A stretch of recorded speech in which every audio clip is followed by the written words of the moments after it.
I just want to be football player. When we're working with manual labor, we depend on our strength. Now, when it's intelligence, we virtually don't have limits, right? Find what you love in your work and try to be better day by day. You had this mindset of innovate despite what the work is. If someone can do it, I can do it too. If no one did it, so I will do it.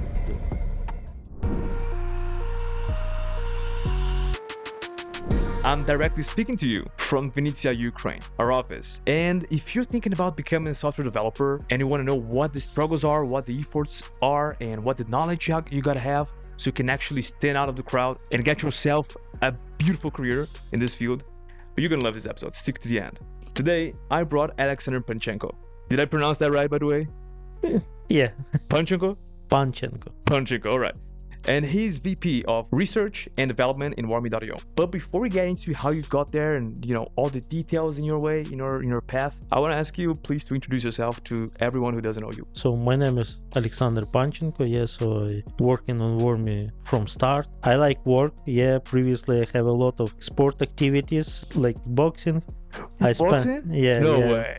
Maybe 5 or 4 years. Also, I love CrossFit. Like something should be sport for me. It should be very, very dynamic. For example, I cannot go to some simple gym and make some exercises and so on. Right. You gotta be more dynamic, more active. Like not the same thing ever. Okay. Yeah. But maybe the last 3 or 4 years, I just spend a lot of time at work, and I think it's good for me. For sure, I have a little bit more weight than I need to have, but still, for me, it's okay. And yeah, I spend a lot of time at work and I want to be much better every day at work. And I think it's very, very good. I find that this it's not like only work. It's for me more hobby and work together. Yeah. Oh, you love what you do. Yeah, I very, very love what I do. Yeah. Amazing. Yeah, I've been around for basically a week now. And dude, every time I see you and your team, you guys are in a meeting or you're, discussing some technical things, a very important thing, product. So yeah, I can see that myself. Yeah, Always busy. Now, before we actually dive into the software developer field and what it takes to actually be a good one, start as a junior and everything, I want to ask you a little bit more about yourself in the sense that where were you born? What were your dreams? Because not every career start where you want to be from zero, right? I, for example, wanted to be a military. I wanted to be a cop when I was a kid. Yeah. And I turned out to be a content creator, who's traveling the world, which is amazing, but very different things, right? Yeah. For you, was the same? For sure. I think it's for everyone, yeah. Right. In my childhood, I didn't know. I just want to be football player. And after that, I need to have some money. Oh. Yeah, so that's what pushed you. Yeah, it's pushed to me. I changed a lot of work. Every time, in every work, I try to find what exactly I love in this work. So every time I try to find in my work something what I like and what can be like base for me, and base it on this basement, I will start to grow up.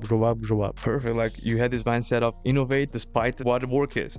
If you're working as a cook, you're going to try to be the best cook. You're going to try to innovate, create new dishes, new recipes, right? That's the idea. Always try to be the best one. Find what you love in your work and try to be better day by day. Absolutely.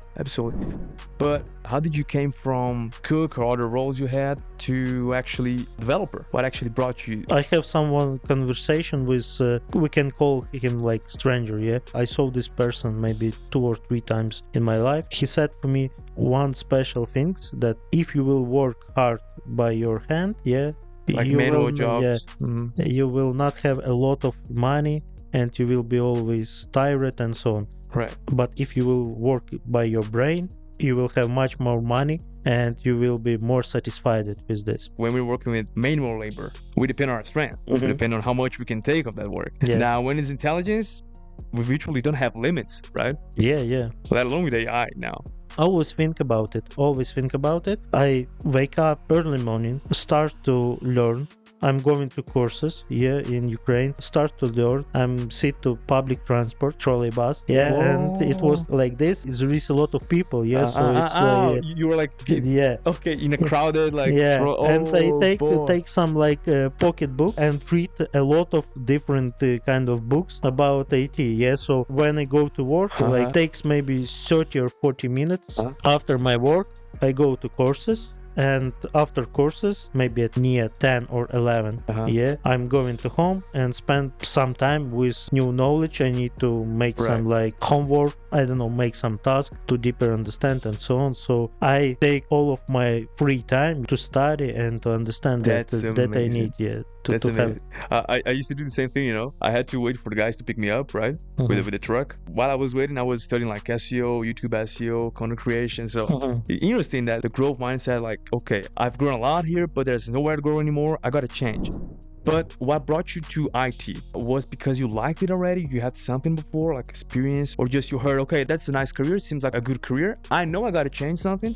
So I'm going there. I'm focusing there. It was a couple of things. So first of all, in my community, I had a lot of IT specialists. Yeah, but in this time in Ukraine, it wasn't like very hype at all. So when I heard from them some story, how they work, how it's complex, why this is complex, why I cannot do like this. We have hours of discussion, how potentially they can do it, and they explain me everything how it can be. Friends of yours or like? My friends, yeah, we like just sit and discuss, potential, how it can be done, even before I start to not even work, learn. What actually brought you to IT were those conversations with your friends who were already working in IT, software development, etc. Yeah, that was it. They work it. Another case is when I come to Kiev and we visit some of another IT specialist, and he was already like senior, and he said, okay, I have salary like in 7 or 10 times more than I had. Wow. Yeah, and I understand, okay, if he can do it, why I cannot do it? Yeah, so it's like my motto in my life. If someone can do it, I can do it too. If no one did it, so I will do it. I'll be the first. Yeah. I love it. I love it.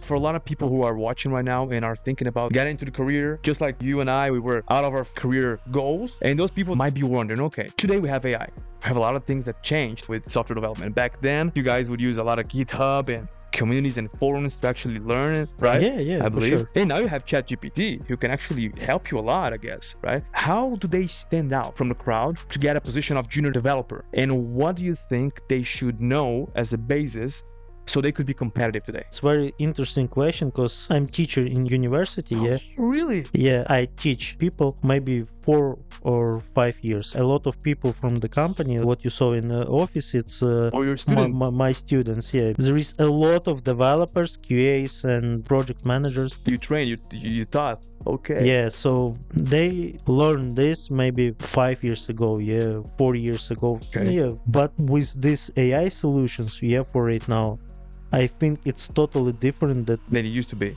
Yeah, okay. It's totally different because previously you need to know like technology, you need to have some knowledge about some framework, for example, how it works. You need to know for junior developer position, you need to understand like simple patterns, how it works, and make some simple solutions, for example, some CRUD operations, make some UI, make some landing pages and so on. It was enough. That would be like for a software developer in general, like a front-end developer? Yeah, it's like for front-end, for back-end developers, they need to understand like the basis for... Full stack, we're talking. Yeah, something like this, because previously almost all of us was full stack. But for right now, when I come to students, what these guys did in, for example, in 2 or 3 days, they did it in 10 minutes. 10 minutes? Yeah. Wow. For sure, it's not so good like they did it. Yeah, but still, for MVP, for some solutions, for something like that, they use AI solutions and they prepare some, for example, landing page in couple of minutes. Right.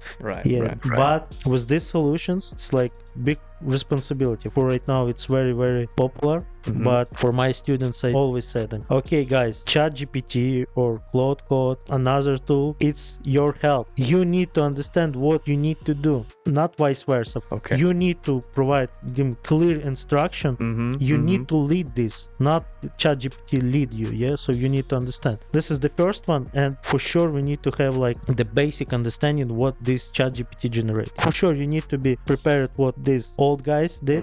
They need to understand how this framework works, how rules work, for example, something like CSS, how it works, how JS works, and so on. Okay. And be open-minded for new AI solutions. Sure. Yeah, that's why we need to have multiple of this. Multiple knowledge, like, yeah, I think it never ends, right? The learning and stuff. And the same like about content creation. Yeah, we also need to understand what exactly we need to provide, what message we need to send. Yeah, right. If you like sit and make some noise without any message, okay, you will be present in social media, in YouTube, everywhere, but you didn't provide the clear and good content. Exactly, strategy.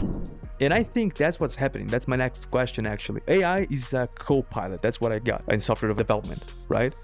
Now, do you think that for the junior devs or even like the most veteran devs working out there in the market for 10, 20 years, do you think AI is a threat to them? Or no, it's actually just, co-pilot and will be a co-pilot for the long term? What do you think? My point of view of this situation, it's more complex than just like co-pilot or not co-pilot. I think we will have different stages even for software development. Not a lot of people imagine you have like 10 years experience or 15 years experience, you already super senior developer and become some like, I don't know, come to your company some middle developer with AI solution and he can build what you exactly built in like 10 minutes. Yeah, this is the first one. It's very like frustrated, and these old guys, they start to see competition. Once again, it's very good.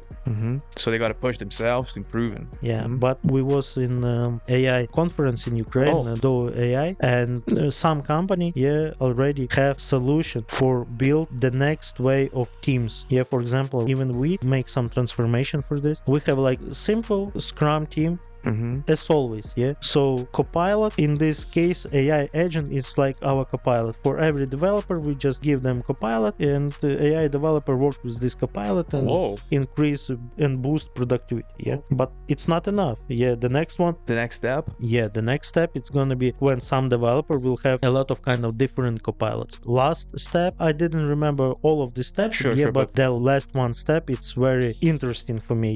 When one developer, this developer, it's not only developer. He can understand business. He can build product. He can build QA. He can QA it together with agent. So some people will have a lot of different kind of agents, but he will need to understand the whole cycle of some feature. And one developer, already we have it. One developer can create some solution, some feature without QAs, without designer, without anything like. But he need to understand exactly what I said, mentioned before. He need to know these basics rules and to be very proactive to learning something new. His backlog is like insanely huge. He understand a little bit of everything, so he can actually create something good without needing like 5 people. He just needs the co-pilot. It is amazing indeed, man. And so I think the pattern here is, even for software development, devs are actually getting more and more strategic and less operational, right? You guys are relying way more on AI as a co-pilot, so you can actually care about the strategy behind it. For sure. For right now, we have some like transformation for this.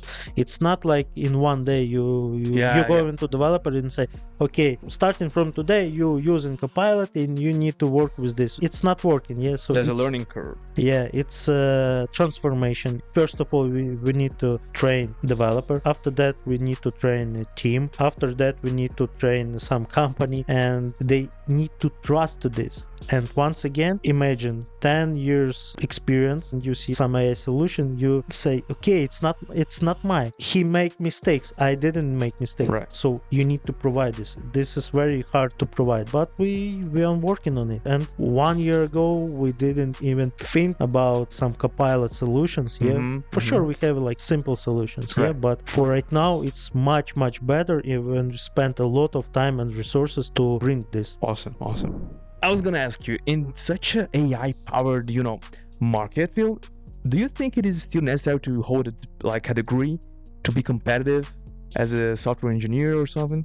I'm not sure because I haven't some like very big degree, but from time to time I see difference, between me and guys who have it. But I'm not sure that it's very, very necessary, because as I mentioned before, I just spend a lot of time in IT, just focus it on it, and less than 1 year I become junior developer. Wow. No need to waste 5 years. 5 years in a university necessarily, sure. Yeah, and imagine how program should be right now prepared for students in this way when Claude AI, ChatGPT make some new releases, I don't know, every 3 months. Okay. And they even build like codecs, they build GitHub Copilot. So this is very dynamic. If we need to have some degrees, we need to change this degree. Right. We need to change how people learn. It's got to be like constantly updated, right? I guess. Yeah. Potentially it can be like 1 year. You need to understand the basic rules, and after that 4 years you have like in your university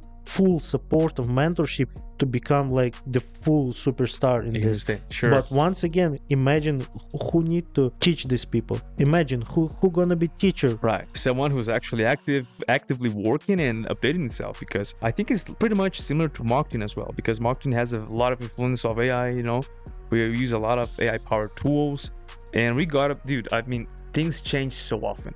For SEO, for instance, everything changed the last, I guess, 2-3 years. Like the scenario changed completely. Now we're talking about GEO, right? Generative engine optimization, another thing. So SEO is not, for example, that, but it changed. It evolved.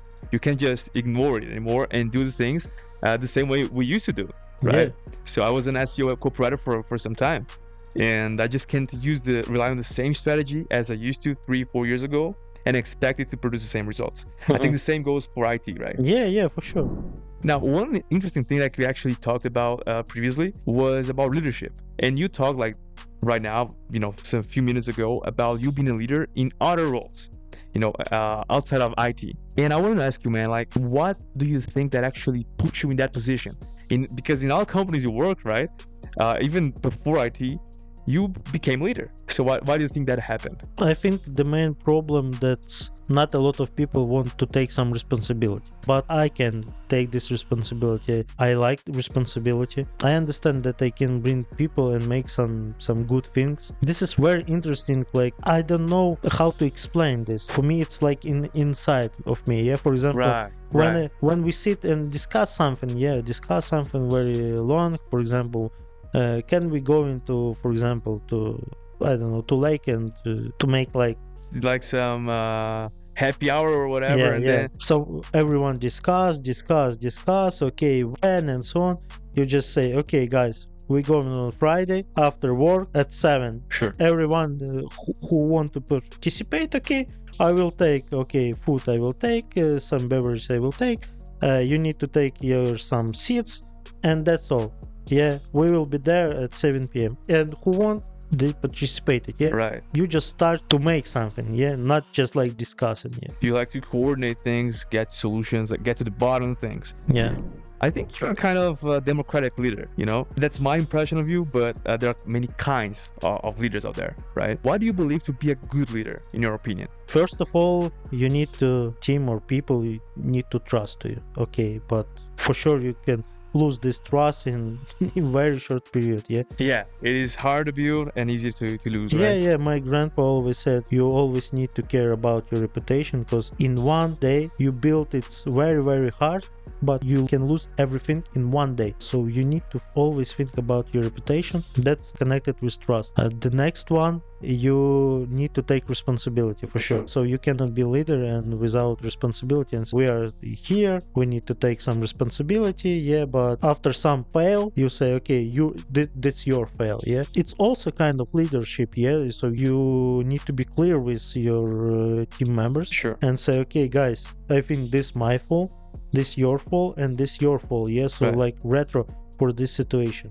It's about ownership, right? Yeah, you recognize you're part of the mistake, and you also have to point out naturally to do one as well, actually. Yeah, Yeah, but it's very very delicate Mhm. conversation, and first of all you need to take responsibility to you. Yeah, so in this case when I start to work with everything, the first of all who is fail, it's me, Right. the first one, and after that you promote it and say every month, this my fail, but I think we can do much better here without any like direct person. Yeah, so. Right, you're not trying to find some guilty person Yeah, to to condemn someone. You're Yeah. just trying to fix the issue. Yeah. That's your mindset. Yeah. Awesome. Yeah. Trust, take responsibility, start to make, I don't know, Dealing with people, build trust with people, and Yeah. ownership, right? yeah. Perfect. For sure, it wasn't like the first day of my life I just become leader.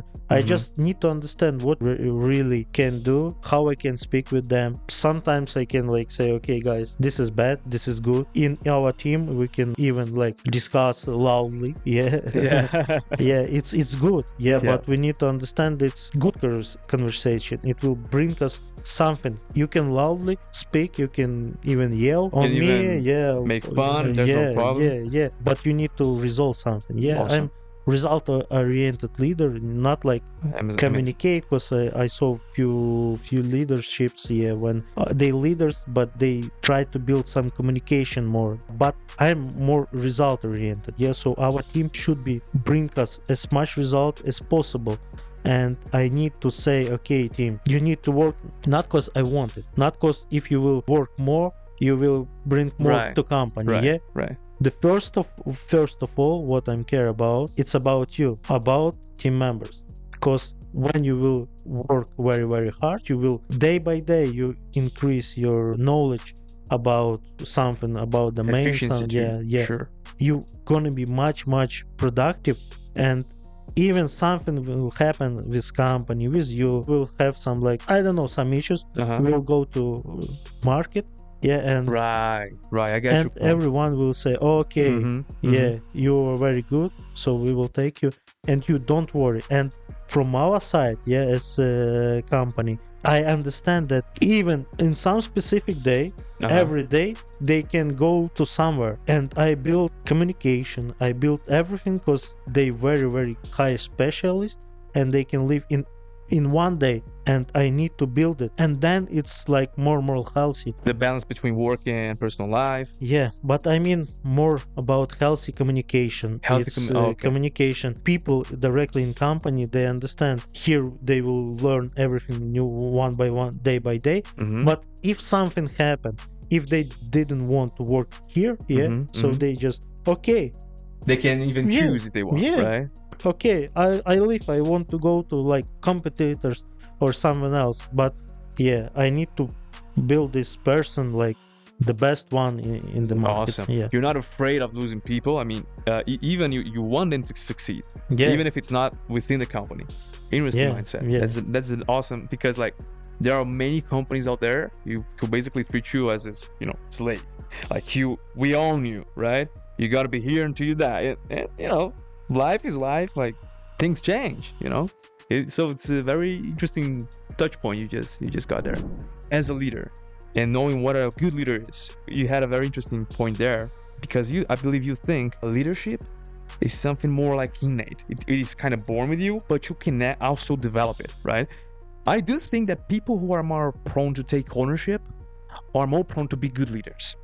Like, for example, I do a huge mistake, and I'm like trying to find someone to blame for my mistake. That will be, excuse me for the word, but a shitty leader. Okay. On the other hand, you got someone who screwed up by accident. Even by accident, we're humans, we do mistakes. We can do mistakes. But the attitude, I think that's the key.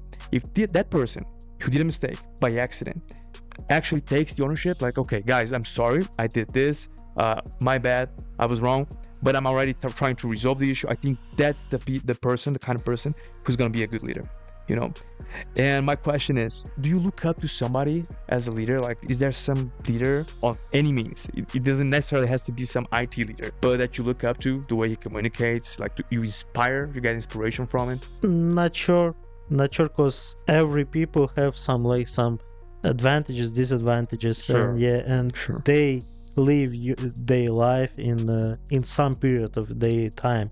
Yeah, so Sure, I right. haven't like some kumirs, and I don't know how, maybe kumirs, something like who like musa. I don't know how it's say in English. Yeah, some who make me and understand. I want to be like this person. Like an example. Yeah, like example. No, You maybe don't. potentially I have like, for example, Elon Musk. Yeah, Mhm. in Ukraine we don't like it. Yeah, Okay.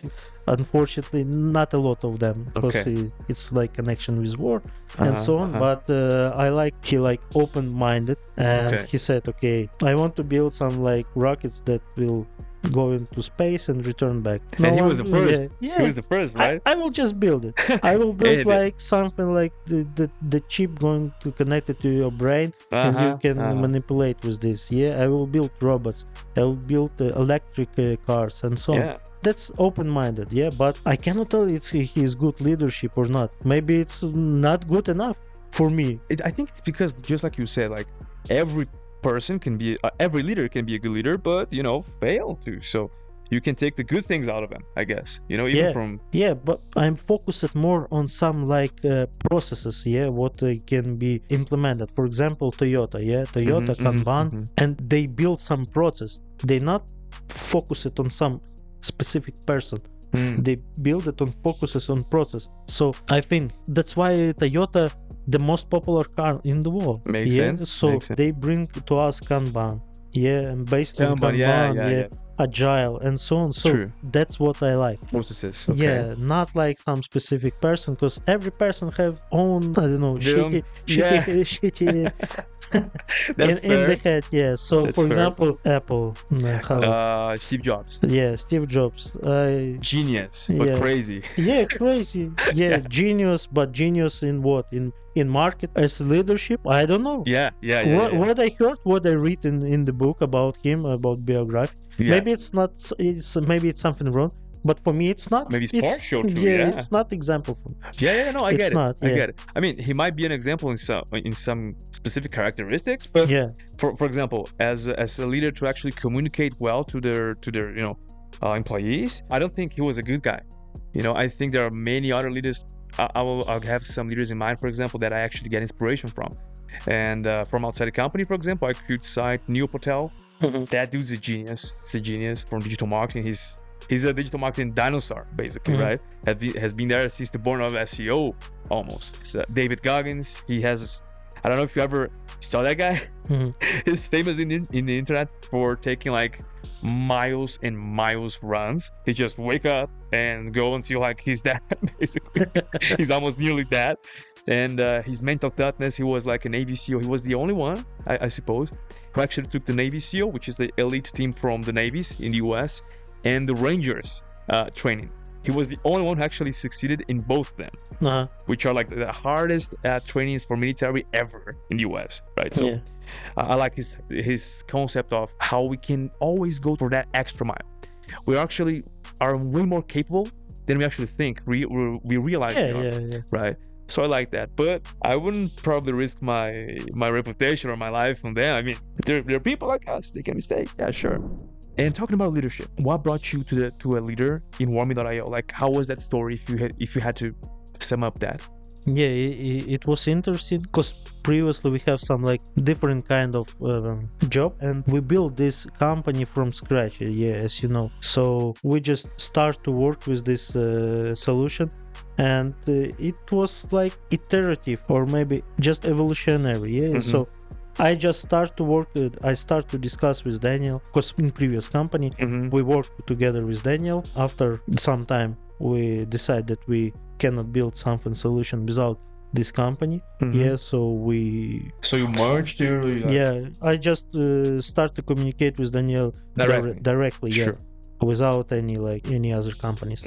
So we start to work with directly with Daniel, and Daniel discuss with me everything. And I was a leader in previous company. I left this company for this, for Daniel, and together with Daniel we start to build this one. And I take some people from previous company.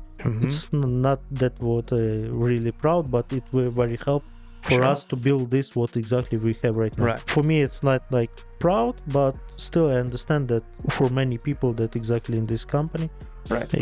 it was good solution. It was a good way to resolve your Yeah. necessity. Sure. Yeah, and it's already was like from scratch, leader and so on. But it was start, for after 1 year of Warmy.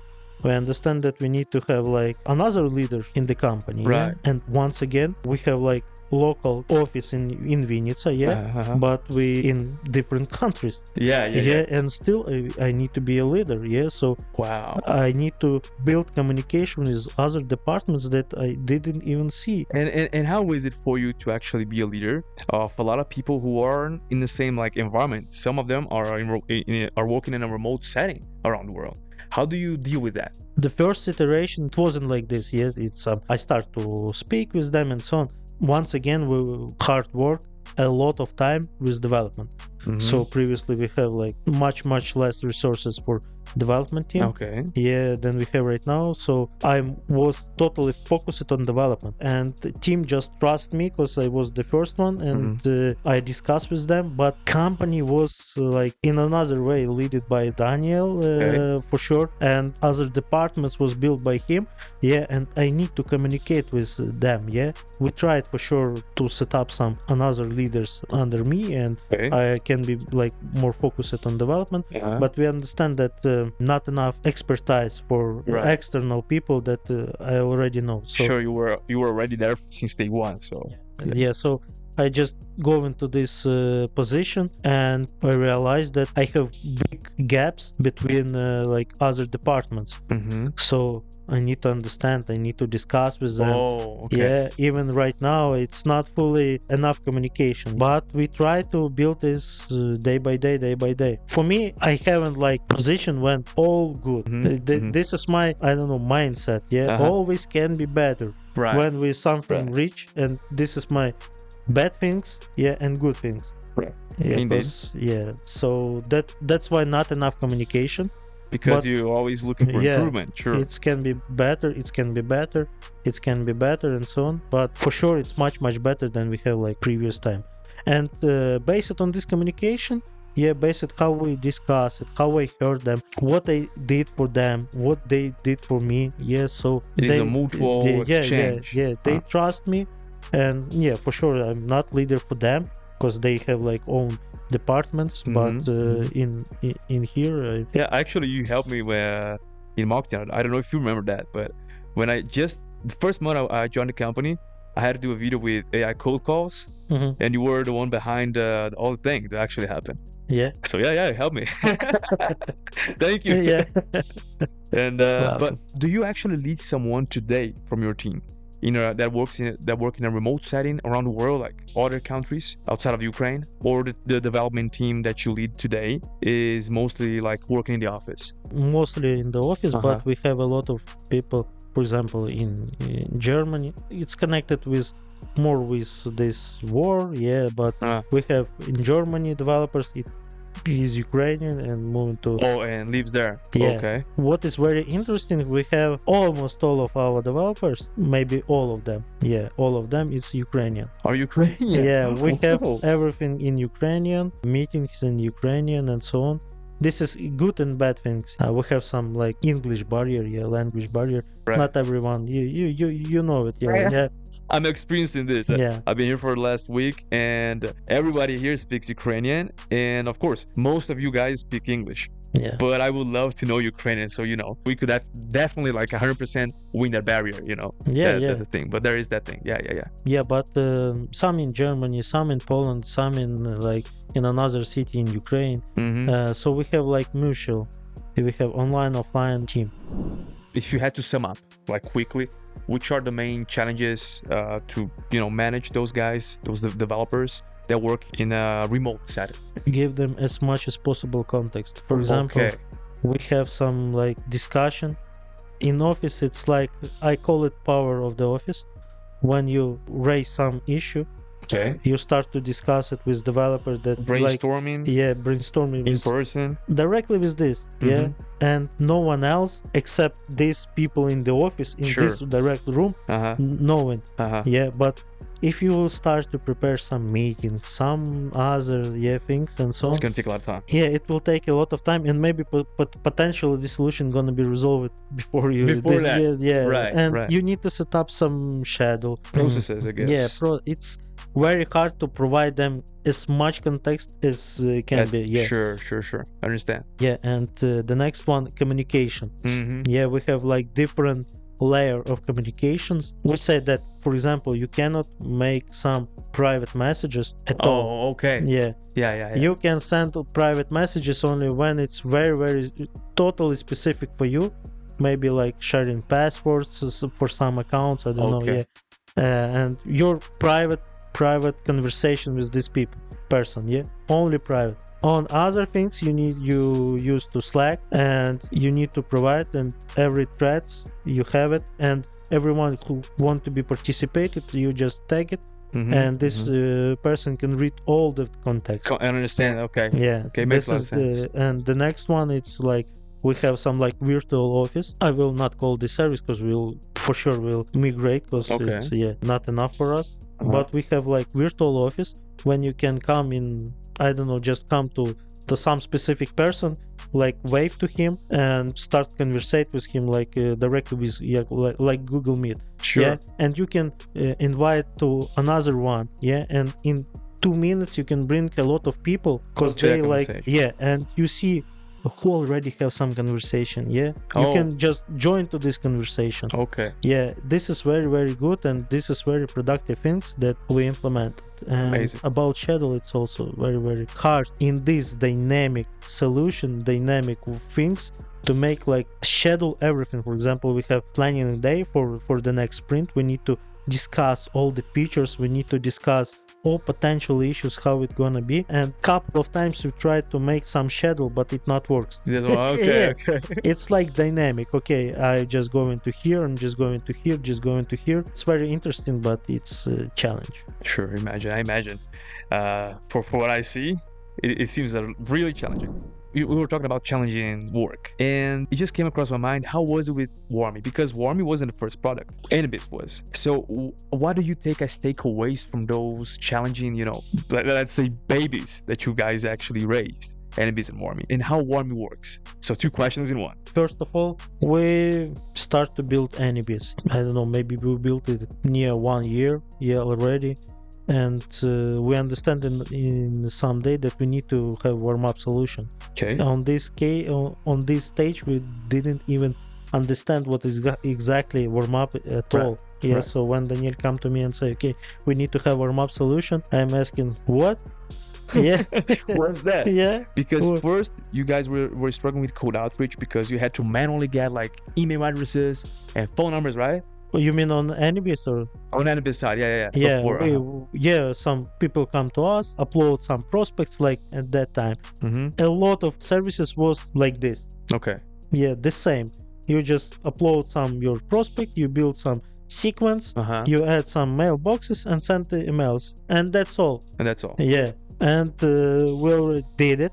And Daniel come to us and say, okay, we need to have like a warm-up solution. We say, okay, what is this? And we start to analyze, we start to research and so on, and understand that at that time, we haven't any solution at all.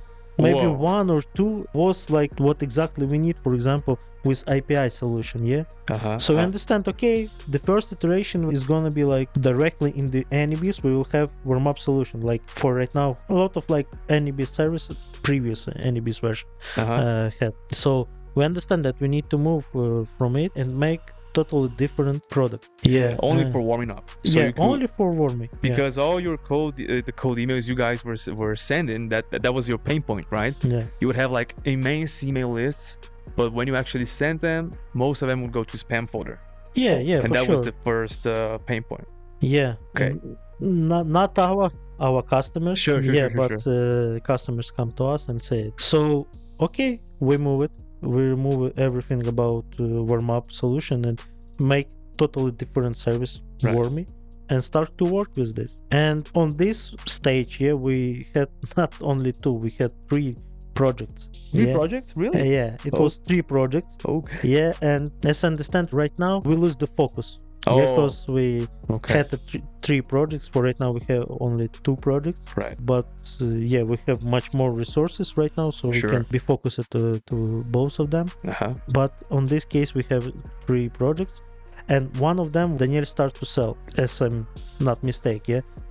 For sure, it was selling for AnyBiz, it was selling for Warmy and so on. But both were performing good, but Warmy just stood out. Yeah, a little bit. Okay. Yeah, because on early stages we haven't a lot of money at all. Yeah, so we just start to work with it, and after 1 year we understand that Warmy brings us money. And we need to focus more on Warmy. Sure. Yeah, that's why we start to work with Warmy. So email deliverability, right? So Warmy, what does it do for customers? For somebody who's watching and may not know what warm up is or what email deliverability is not familiar with those concepts, could you please just... For sure, I can tell that the email deliverability, it's about how many emails go into inbox instead of spam and so on. Right. But for us, it's much deeper. Yeah, for example, for us, it's have totally different teams that cover this and support this. Where a lot of things we need to do to implement this one. Yeah, for sure. For first iteration, we just take some network that come into us and send between them this information. But for right now, it should be in more productive way. So we have different team that responsible about network. They take a look about how many emails we send. They enrich network also by our emails. They take a look who is potentially can harm other like mailboxes. Benchmarking, like competitors and stuff? No, not competitors. We call it biz. Yeah, biz team. Yeah. So it's like when a lot of biz working together to make some honey. Okay.